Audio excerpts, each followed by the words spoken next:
வணக்கம். இதுக்கு முன்னால பதிவில் நம்ம கம் அவுட் அப்படிங்கிறத பத்தி பார்த்தோம். கம் அவுட் அப்படின்னா வெளியில வர்றது, வெளியாகுதல் அல்லது வெளிப்படுதல் அப்படிங்கிற மீனிங்ல நாம எப்படி கம் அவுட் யூஸ் பண்ணிக்கிறது அப்படிங்கிறத பார்த்தோம். அதுல ஃபர்ஸ்ட் 2 பாயிண்ட்ஸையும் கொஞ்சம் தெளிவா பார்த்துட்டோம். வெளியில வர்றது அப்படிங்கிறத பார்க்கலைனாலுமே கூட, சரியா பார்க்கல அப்படின்னாலுமே கூட, நம்ம வெளியாகுதல், ஒரு புத்தகம் அல்லது ஒரு செய்தி அல்லது ஒரு தேர்வு முடிவு, இதெல்லாம் வெளியில வர்றது எப்படி அப்படிங்கிறதையும், அப்ப ரிலீஸ், பப்ளிஷ்டு, கம் அவுட், இதுக்கான வித்தியாசம் என்னங்கிறதையும் நம்ம கொஞ்சம் தெளிவா பார்த்தோம். இன்னைக்கு அதனுடைய தொடர்ச்சியா முதல்ல இருந்து பார்ப்போமே. வெளியில வர்றது, ஒரு நபர் அல்லது ஒரு நபர் ஒரு அறைக்குள்ள இருந்து, ஒரு இடத்துல இருந்து வெளியில வர்றது எப்படி இருக்கு அப்படிங்கிறத நம்ம பார்ப்போம். So first sentence, he came out of the room. He came out of the room. அவன் ரூம்ல விட்டு வெளியே வந்தான். ரூம் விட்டு வெளியே வந்தான் அப்படிங்கிறத எப்படி சொல்லலாம்? He came out of the room. இங்க அவுட் ஃப்ரம் த ரூம் அப்படின்னு உங்களுக்கு ஒரு கன்ஃபியூஷன் வரும். நான் உங்களுக்கு அதை கடைசியாக என்னுடைய எண்டில் நான் உங்களுக்கு கிளியர் பண்றேன். கம் அவுட்டுக்கு பிறகு ஏன் ஃப்ரம் வரக்கூடாதா அப்படிங்கிறத ஒரு டவுட்டை நான் கடைசியாக கிளியர் பண்றேன். ஸோ இப்போ கவனிங்க, he came out of the room. அவன் ரூம்ல இருந்து வெளியே வந்தான். The movie came out last week. The movie came out last week. இந்த படம் போன வாரம் தான் ரிலீஸ் ஆச்சு. அப்படின்னு சொல்றோம். The movie came out last week or last Friday, last month, last year. Came out 2024, 2090s, 80s. இந்த படம் 80sல வந்துச்சு அப்படின்னு சொல்ல முடியாது. அந்த மாதிரி இதுக்கு the movie came out என்ன இயரோ அப்படியே நேரம் நீங்க போட்டுக்கலாம். The result will come out tomorrow. நாளைக்கு ரிசல்ட் வெளியே வரும். ரிசல்ட் நாளைக்கு வெளியில வரும். சரி, வெளியில வந்தோடனே என்ன பண்ணுவேன்? I will call you as soon as the results come out. I will call you as soon as the results come out. முடிவுகள், ரிசல்ட் வந்ததும் நான் உனக்கு கூப்பிடுறேன், நான் உன்னைய கூப்பிடுறேன் அப்படின்னு ஒரு ப்ராமிசிங் கொடுக்குற மாதிரி. அவன் நாளைக்கு ஹாஸ்பிட்டல்ல இருந்து வந்துருவான் அல்லது ஊர்ல இருந்து வந்துருவான், சீக்கிரமா வந்துருவான் அப்படிங்கிற மாதிரியான sentence. He will come out of the hospital tomorrow or soon, very soon. ரொம்ப சீக்கிரமாவே வந்துருவான் அப்படின்னு. சரி, இப்ப நம்ம இந்த ஆஃப் ஏன் அவுட்டுக்கு அப்புறமா ஆஃப் யூஸ் பண்றோம் அப்படிங்கிறத ஒரு கிளாரன்ஸ் பார்த்துடலாமா? இந்த மாதிரி அவுட்டுக்கு அப்புறமா ஃப்ரம் வரக்கூடாது. First point. ஏன் அப்படின்னா, இந்த அவுட் அப்படிங்கிறது ஏதோ ஒரு பாயிண்ட்ல இருந்து வெளியில வருதுன்னு அர்த்தம். மறுபடியும் நம்ம ஃப்ரம் போட்டு இன்னொரு இடத்த நம்ம சொல்லக்கூடாது. அது ஒரு நல்ல ஒரு இதா இருக்காது, ரிப்பீட்டிங்கா இருக்க மாதிரி இருக்கும். ஸோ அதனாலதான் அவாய்ட் பண்றது. நேட்டிவ் ஸ்பீக்கர்ஸ் இந்த மாதிரி பேசுறது இல்லை. ஸோ அவங்க ஆஃப் த ஹாஸ்பிட்டல், ஆஃப் தான் யூஸ் பண்றாங்க. அவுட்டுக்கு அப்புறமா ஆஃப் தான் யூஸ் பண்றாங்க. ஸோ நம்ம டெய்லி லைஃப்ல ஏதாவது ஒரு பிளேஸ் குறிக்கும் போது அவுட்டுக்கு அப்புறமா ஆஃப் தான் பயன்படுத்தணும். சரிங்களா? ஸோ வெர்போட இந்த இதோட யூசேஜ் ஒரு ஸ்ட்ரக்சர் நான் எழுதுறேன் பார்த்தீங்க. Come out something or nothing, இதுதான் come out. The sun comes out after the rain. மழை பெஞ்ச பிறகு, மழை விட்ட பிறகு சூரியன் வெளியில வந்துச்சு. மழை பெஞ்ச பிறகு சூரியன் வந்தது. The sun comes out after the sun. The flowers comes out in spring. இதெல்லாம் பார்த்தோம்னா அவுட்டுக்கு அப்புறமா ஏதோ ஒரு ப்ரிப்போசிஷன் மட்டும்தான் யூஸ் பண்ணியிருக்கோம், ஆஃப்டர், இன் அப்படின்னு. ஸோ இதெல்லாம் டைரக்டா இருக்கு. எல்லாமே என்னது, ஆஃபுக்கு அப்புறமா கம் அவுட்டுக்கு அப்புறமா ஆஃபோ ஃப்ரம்மோ தேவையே படல. ஏன் தேவைப்படல அப்படின்னா, இங்க எந்த ஒரு இடத்தையும் பர்டிகுலரா மென்ஷனே பண்ணல. The sun come out in the sky, come out of the sky come out of the sky after the rain அப்படின்னு நமக்கு இங்கே நம்ம எதையுமே மென்ஷனே பண்ணல. ஸோ அதனால இங்கே தேவைப்படவே இல்லை.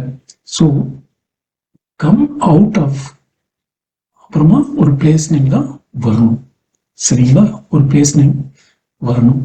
ஸோ ஃப்ரம் யூஸ் பண்ணக்கூடாது. ஏன்னா ஃப்ரம் அப்படிங்கிறது ஆஃப் அப்படிங்கிறது இன்சைடு அவுட் சைடு அப்படிங்கிறது அதுவே நோட் பண்ணிக்கணும்.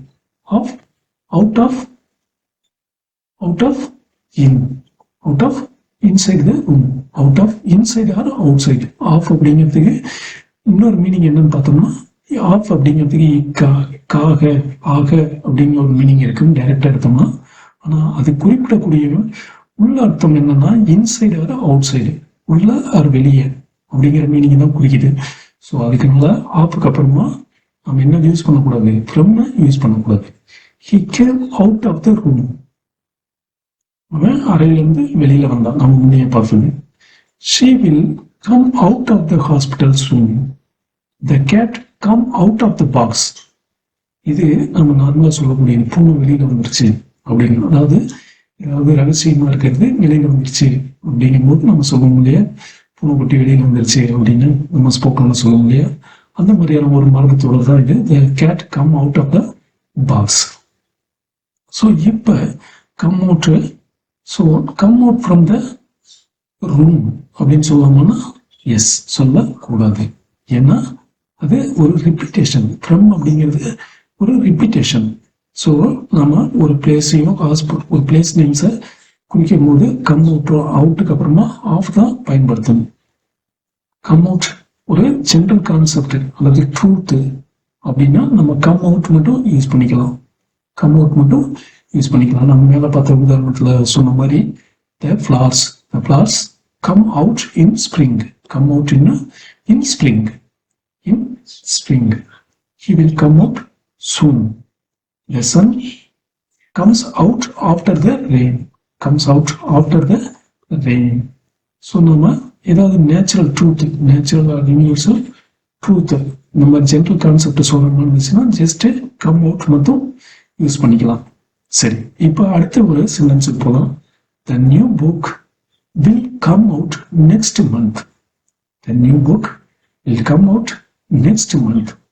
இது புது புக்கு தான், புது புத்தகம் அடுத்த மாதம் ரிலீஸ் ஆகும், வெளியாகும். Result come out wrong. அந்த முடிவு தப்பா வந்துருச்சுப்பா, இந்த முடிவு தான் தப்பா போச்சு அப்படின்னு சொல்லும் இல்லையா, அதுக்கு இந்த result came out wrong. She will come out in a minute. ஒரு நிமிஷத்துல வந்துருவா, ஒரு நிமிஷத்துல வெளியே வந்துருவா. அதாவது ரூமுக்குள்ள இதை பண்ணிட்டு இருக்க, ஒரு நிமிஷம் வெயிட் பண்ணுங்க, ஒரு நிமிஷத்துல வெளியில வந்துருவா அப்படின்னு சொல்றதுக்கு she will come out in a minute. in a minute அப்படிங்கிறத யூஸ் பண்ணலாம். he studies hard and the good grades come out. அவன் ரொம்ப கஷ்டப்பட்டு படிச்சா, அதனால நல்ல மதிப்பெண்கள் வருது, வெளியே வருது அப்படிங்கிற meaning. he studies hard and the good grades come out. good marks come out. நல்ல மதிப்பெண்கள், நல்ல நிலைகள் வெளியே வருது. it rained heavily but the sun come out later. but the sun come out later. பலமா மழை பெய்யறதுனால சூரியன் லேட்டா வெளியில வருது, அப்புறமா வெளியில வருது. it rained heavily but the sun came out later. so the sun came out later. so use பண்ணலாம். ஆகையினால், அதனால், ஆனால், but ஆனால். since the result has come out we can relax now. முடிவு வந்துவிட்டதால நாம இப்ப ஓய்வெடுக்கலாம், ரிலாக்ஸா இருக்கலாம். since the result has come out we can relax now. he come out with a shocking truth. he come out with a shocking truth. ஒரு அதிர்ச்சியான உண்மையை சொன்னான். He come out with a shocking truth. இது கொஞ்சம் கன்ஃபியூஷனா இருக்கு இல்லையா meanings. Yes, he come out, அவன் வெளிவந்தான் with a shocking truth. So அவன் வெளிவந்த ஒரு உண்மையை வெளிப்படுத்தினான். ஒரு அதிர்ச்சிகரமான அதிர்ச்சியான ஒரு உண்மையை வெளிப்படுத்தினான். ஸோ அவன் அதிர்ச்சியான உண்மையை வெளிப்படுத்தினான். சரி, இப்ப அடுத்த ஒரு சென்டென்ஸ் பார்க்கலாம்.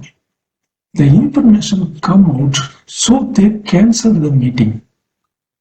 உங்க தகவல் வெளியானதும் கூட்டத்தை ரத்து பண்ணிட்டாங்க. ஸோ ஆகையினால் தகவல் வெளியானதால் the information came out so they canceled the meeting. இதே நம்ம இன்னொரு மாதிரியும் சொல்றோம். The information came out and they cancelled the meeting. இந்த ஷோக்கு பதில் நான் என்ன யூஸ் பண்றேன், அண்ட் யூஸ் பண்றேன். அப்பயும் இதே மீனிங் தான், ஆனா கொஞ்சம் பாருங்க, கவனிங்களேன். The information came out so they cancelled the meeting. தகவல் வெளியானதால் அவர்கள் கூட்டத்தை ரத்து செய்தார்கள். தகவல் வெளிப்பட்டதும் அவர்கள் கூட்டத்தை ரத்து செய்தார்கள். இந்த sentence, the information came out and they cancelled the meeting. வெளிப்பட்டதும், come out and, இந்த ஆண்டுக்கு அப்படிங்கிற இம் விகுதியும் சேர்த்தி தான் சொல்லணும். தமிழ்ல சொன்னோம்னா அவனும் நானும், he and me, girl and boy, பையனும் பொண்ணும், இம் சவுண்ட் சேர்த்திக்கிறோம் இல்லையா, அதே மாதிரிதான். தகவல் வெளிப்பட்டதும் அவர்கள் கூட்டத்தை ரத்து செய்தனர். ஸோ இங்க 2 இன்சிடென்ட் நடக்குது. அதனால அதனுடைய எஃபெக்ட் கொஞ்சம் குறைவா இருக்கு. சரிங்களா, இங்க அதனுடைய எஃபெக்ட் குறைவா இருக்கு. வெளிப்பட்டதும் அண்டு சேர்த்தும் போது அதனுடைய எஃபெக்ட் குறைவா இருக்கு. இதே சோ தட் யூஸ் பண்ணும்போது என்ன ஆகும் அப்படின்னா, இங்க கம் அவுட் யூஸ் பண்ண முடியாது. they shared the information so that the meeting could be cancelled. அவங்க பகிர்ந்ததால், தகவலை பகிர்ந்ததால், they shared the information, பகிர்ந்ததால் கூட்டம் ரத்து செய்யப்படலாம். So that the meeting could be cancelled. The could be படலாம், future tense, futureக்கு போயிடு. They shared past tense. இங்க meaning opposite effect என்ன சொல்றோம், the fact they shared the information, அது ஃபேக்ட், அதனுடைய எஃபெக்ட் என்னவா இருக்கு, ரத்து செய்யப்படலாம், ஃபியூச்சருக்கு வந்துடுது. ஸோ இங்கிலீஷ் நம்ம கொஞ்சம் அந்த அடிப்படையான வார்த்தைகளை புரிஞ்சுக்கணும்னாலே போதும். இப்போ இந்த பிகாஸ் யூஸ் பண்றது எப்படி, என்னோட மீனிங் எப்படி மாறுது அப்படிங்கும்போது, அந்த second sentence they cancelled the meeting because the information came out. அவங்க கூட்டத்தை ரத்து செஞ்சாங்க, ஏன்னா தகவல் வெளியாயிடுத்து. ஸோ இங்க பார்த்தோம்னா முதல்ல எஃபெக்டை சொல்லிடணும், அப்புறமா ஃபேக்டை சொல்லணும். பிகாஸ் யூஸ் பண்ணும்போது முதல்ல எஃபெக்டை சொல்லிடணும். they cancelled the meeting because the information came out. இதுலேயே therefore மட்டும் பார்த்துட்டு நம்ம இன்னைக்கு செஷனை வைண்ட் அப் பண்ணிக்கலாம். அதே மாதிரி இந்த செஷன்ல உங்களுக்கு ஏதாவது யூஸ்ஃபுல்லா இருக்கு அப்படின்னா அந்த கமெண்ட்ஸ் பண்ணுங்க. அதே மாதிரி இந்த கேம் அவுட் உங்களால் முடிந்த உங்களுடைய டெய்லி லைஃப்ல இருக்கக்கூடிய சென்டென்ஸையும் நீங்க கமெண்ட்ஸ் பண்ணுங்க. அதுல ஏதாவது கரெக்ஷன் இருக்கான்னு நம்ம ஒரு டிஸ்கஷன் பண்றதுக்கு வாய்ப்பா இருக்கும். ஸோ இதை வெறும்னே கேட்காம அதையும் ப்ராக்டிஸ் பண்ணீங்கன்னா கொஞ்சம் நல்லா இருக்கும். Therefore, the information came out. Therefore, they cancelled the meeting. தகவல் வெளிப்பட்டது, எனவே அவர்கள் கூட்டத்தை ரத்து செய்தனர். இது நம்ம ரைட்டிங்க்கு யூஸ் பண்ணலாம். The information came out. Therefore, they cancelled the meeting. They cancelled the meeting as the information came out. தகவல் வெளிப்பட்டதும் அங்கேயும் விகிதம் ஆண்டு மாதிரிதான் ஆசும், வெளிப்பட்டதும் அல்லது வெளிப்பட்டதால் அவர்கள் கூட்டத்தை ரத்து செய்தனர். ஸோ நீங்க இத பிராக்டிஸ் பண்ணுங்க. உங்களுடைய சென்டென்ஸ்ல சொல்லுங்க. உங்களுடைய கருத்துக்களையும் மறக்காம பதிவு பண்ணுங்க. நன்றி, வணக்கம்.